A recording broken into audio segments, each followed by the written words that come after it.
From Sci News, new species of ornithopod in Argentina. From prehistoric to present, my name is Ethan. This is Creature Guide Live Daily News. Remember to like, comment, subscribe if you love talking about animals, and share this show with everyone you know. Now, let's get into the animal news of the day.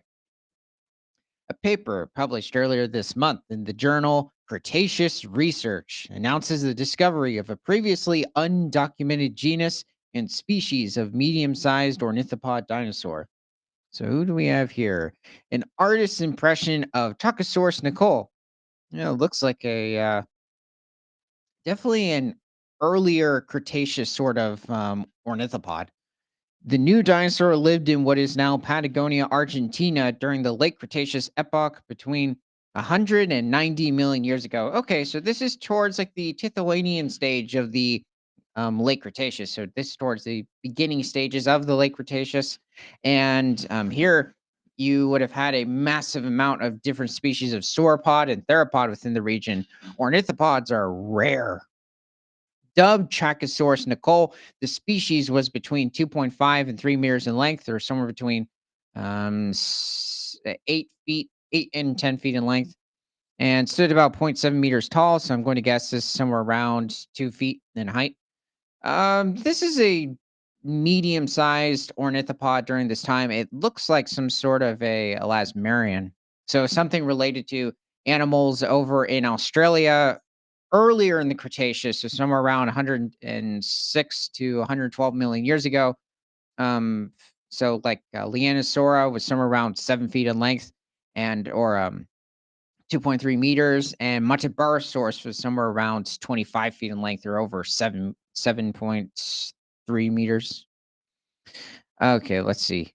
The ancient beast belongs to Elasmaria, a clade of ornithopod dinosaurs known from the Cretaceous deposits of South America, Antarctica, and Australia. Despite the fact that elasmarians are widespread along Cretaceous beds from South America, Australia, Antarctica, and South Africa, several aspects of their anatomy and diversity remain obscure. Well, let's also have a look at the other animals within this region, such as Cathartosaura. And Cathartosaura was a member of the Diplodocodidae lineage of sauropod dinosaurs, which first evolved somewhere around 175 million years ago during the um, mid Jurassic. And more specifically, this individual was a member of the Rebeccasaurids, which first evolved somewhere around 150 million years ago. The Rebeccasaurids were a family of sauropod dinosaurs that belonged to the Diplodocid lineage. So these are technically late Cretaceous Diplodocids, and they would be some of the last of the Diplodocids. The Diplodocid lineage would survive until somewhere around 90 million years ago. And along with the other Rebeccasaurids, they would die out. But this was probably somewhere around 97 million years ago in Argentina. This is just another artist's impression. I just like putting up different drawings of what could be somewhat accurate depictions of the different sauropods, theropod dinosaurs, even mammals. Now, what's interesting about this image is that there are all these different osteoderms that link from the tip of its neck to the end of its tail. And Diplodocids, it still is a bit of a debate as to whether or not these animals would have had these distinct osteoderms along the tops of their bodies, considering there are certain skin impressions that could link to this being quite possible. Oh, so the Cathartosaura was somewhere around 49 feet in length, around 15 meters, and could have reached somewhere around 7 tons. What's also very unique about this lineage of diplodocids is even unlike their earlier Jurassic cousins, such as the Colorado Diplodocus. Diplodocus had a very distinct sort of tooth assemblage or dentary, whereas these Rebeccasaurids, which you could also find different parts of Africa at this time, such as the somewhat more famous Nigersaurus found in the African country of Niger, had a this distinct, I guess you could say, somewhat shovel-like jaw structure. They might have been feeding on certain species of semi aquatic plants, as well as distinct species of ferns, and maybe not so much the conifers. It also is a bit of a debate as to whether or not these animals would have had a distinct upright neck structure. Certainly is possible looking at the neck structures of most animals, but they could have been horizontal. This is another member of the Rebeccasaur lineage from the area. This is Ciesian, Argentina. So this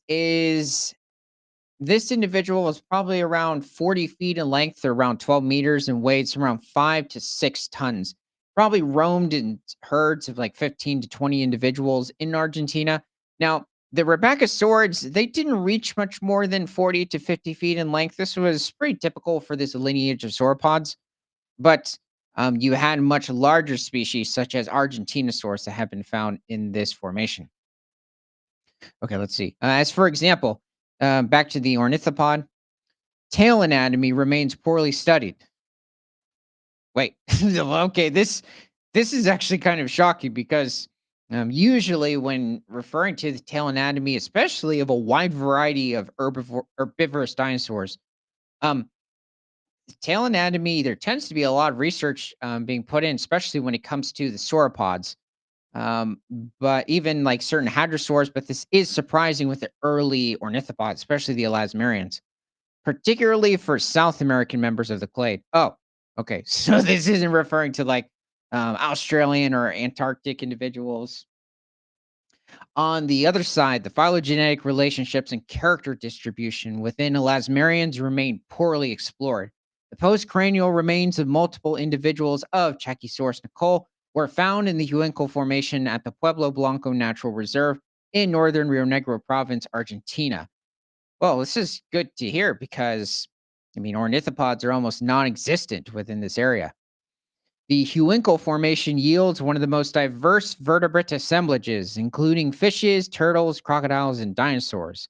Regarding dinosaurs, saurischians are dominant. So, this is referring to the theropods and sauropods within the region, whereas the Chakisaurus would be a member of Ornithischia, which is extremely rare, counting with many species of sauropods and theropods. On the other hand, Ornithischian remains from the Huancal Formation are only represented by an isolated ungual phalanx of an indeterminate ornithopod. According to the team, Chakisaurus Nicole constitutes the first named Ornithischian species from the Huancal Formation and sheds light on tail and humeral anatomy in elasmarians. This is this thing just made history in the Huancal Formation. Now it is not just Soroskian. This is Ornithischian empowerment. Uh, okay, so this is a member also of the Rebeccasaur lineage of sauropods. This is Lamesaurus, and this individual has a very unique physique, and not just due to the distinct sail that this animal has. So this is something that you also see in different species of Spinosaur theropod, as well as um, earlier you could say um, iguanodontomorph ornithischian, but in this instance, it's literally a diplodocid with an elongated back vertebra, as well as a shorter and stubby neck compared to most species of sauropods, not just the diplodocids. This is quite unique and very long hind and fore limbs compared to its body size, which is quite interesting. Almost as if this animal might have actually been quite quick. Limosaurus was probably around 40 to 45 feet in length, so around 12 to 14 meters, and might have reached somewhere around 5 to 6.5 tons. So let's see. Caudal anatomy of elasmarians and ornithopods in general is poorly known, and thus Chakisaurus Nekul constitutes an important addition to the knowledge of this region of the ornithopod body. Furthermore, its humeral shape is very different from other medium-sized elasmarians, resembling smaller taxa and being suggestive that this clade included species of divergent locomotory habits. So, what it means by locomotory habits is the distinct type of walking or running motion, overall movement that this specific ornithopod would have had, which is also probably quite poorly studied. Now, also when it comes to the carnivores within this region, This is a member of the Megaraptora lineage of theropod dinosaurs, which is a member of the Coelurosauridae lineage of theropods. They first evolved somewhere around 130 million years ago during the early Cretaceous and would make it to the mass extinction of the dinosaurs around 66 million years ago. This is specifically Ionoraptor, which was somewhere around 6 meters in length, around 20 feet, could have possibly weighed close to 2,000 pounds or 1,000 kilograms. Um, it could have possibly hunted in packs. Then again, it might have hunted solitary or alone. There's no evidence for the Megaraptors hunting in packs, and they were not closely related to the dromaeosaurs, despite them having the term raptor in their name. They're actually a bit more closely related to the tyrannosaurs. Let's see. In this aspect, larger elasmerians show a combination of characters that indicate that some members of the clade possessed quadrupedal or graviportal habits and that they probably constitute a subclade of their own. Um, yeah, more research has been showing recently that even the larger elasmerians were much more bipedal and simply did not have long enough forelimbs to help support their body weight. Whereas it's not something you see so much with like the true hadrosaurs. Many of them were able to walk on all fours as well as bipedally, so on two legs. This also points to the fact that the anatomical diversity of Lasmerians is far from being well understood. The novel anatomical information provided by Chakisaurus Nekul lends support to the idea that Elasmerians were very different from other ornithopod lineages and that further studies are needed to recognize their uniqueness and elucidate their diversity in the southern landmasses. Yes, Chakisaurus, I'm proud of you. Okay, so this is another species of theropod within the region. This is possibly a member of the Tyrannosaur lineage, Gualico. So Gualico, it hasn't been confirmed whether or not it was a Tyrannosaur. It definitely is a member of the Coelurosauridae lineage of theropod dinosaurs, which would branch off into the Megaraptors as well as the Tyrannosaurs, a couple of other groups. But this individual was probably somewhere around 5 to 6 meters in length, around 15 to 20 feet, and probably weighed somewhere around 1,000 to 1,500 pounds, or around 5 to 800 kilograms. And the reason that is because most of the earlier species of Tyrannosaur were much more lightly built. So this individual would have been quite lean and just not as overall bulky as its later um, possible descendants. But this is, yeah, a rare instance with, if this is true, Tyrannosaurs being in South America at this time. And then we have what used to be linked to the carcharodontosaurs of this region, such as like the Mapusaurus, which has been found in the Huuncle Formation. But this is specifically Taravinator.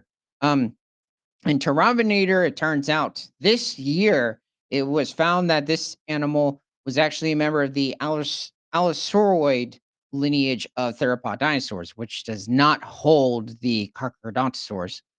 Um, so despite it looking quite similar to animals like Mapusaurus, it's actually a bit more distantly related. Oh, and this animal was somewhere around 33 feet in length, or about 10 meters, and possibly weighed somewhere around 3.5 tons, and most likely hunted the Rebeccasaurs in this area, not the large Argentinosaurs or the Titanosaurs in general. So let me know what your favorite species of Argentinian dinosaur is in the comments. And from prehistoric to present, my name is Ethan. This is Creature Guide Live Daily News. Remember to like, comment, subscribe if you love talking about animals, and share this show with everyone you know, because nothing is better than all animals all the time.